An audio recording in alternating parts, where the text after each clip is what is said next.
Hi guys, TJ here. So I wanted to do another quick video, and this is a question that people pose to me all the time. Hi TJ, you talk about serviced accommodation, you talk about deal packaging, you talk about rent to rent, but the reality is it does cost a little bit of money or some money to get into the market. Absolutely.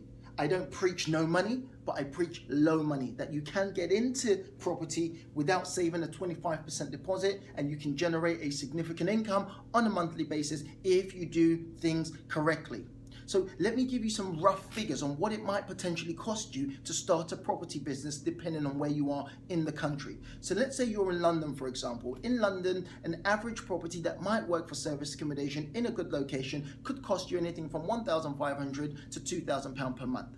So that's £2,000 that you're going to have to pay in advance and the only reason I'm explaining this because there are certain strategies that we can use that means we don't pay anything in advance. But I'm talking about the most typical way that most people come into this market. So 1 month rent, £2,000. Then you're likely to have to pay a 6 weeks deposit. I'm going to make up this figure, but let's say it's around £2,600. Then you might pay an agent a fee. So let me write this down. So let's say that's £2,000 in rent, £2,600 as what we call a damage deposit. You might pay an agent a £300 referencing fee or an agent fee. So now that's already £4,900. You might need to furnish the place if it's not fully furnished. So you might spend, making up figures, you might spend £1,000 or so. So altogether, to get into the market, you're looking at around £5,900. But that property might generate you £500 to £1,000 per month. Do your figures on that. But then let's look at places like Birmingham, for example. I have a client that's taken on a property and she's paid £850 to take on the property. Now, she's also paid a deposit. I'll make these figures up because I don't know the specifics. Let's say she's paid a 6 weeks deposit. Let's just say that's over £1,400. And the place was fully furnished, but she had to buy some bits and bobs. Again, you paid the estate agent £300, and then you spend another £1,000 on furnishing. So altogether, you're looking at around 2004. Let's say that's around £3,000 to start off in Birmingham. Now, this is the part I really wanted to teach you. Now, there is a very specific company. I don't get paid for doing this, but I've worked with them on a number of deals and a number of capacities. A company called Advanced Rent. What they do effectively is they insure the landlord for that 6 weeks deposit. Now, most landlords and most agents would want a 6 weeks deposit. Now, it doesn't make sense if you're in business to pay that 6 weeks deposit if you can get away with not paying it.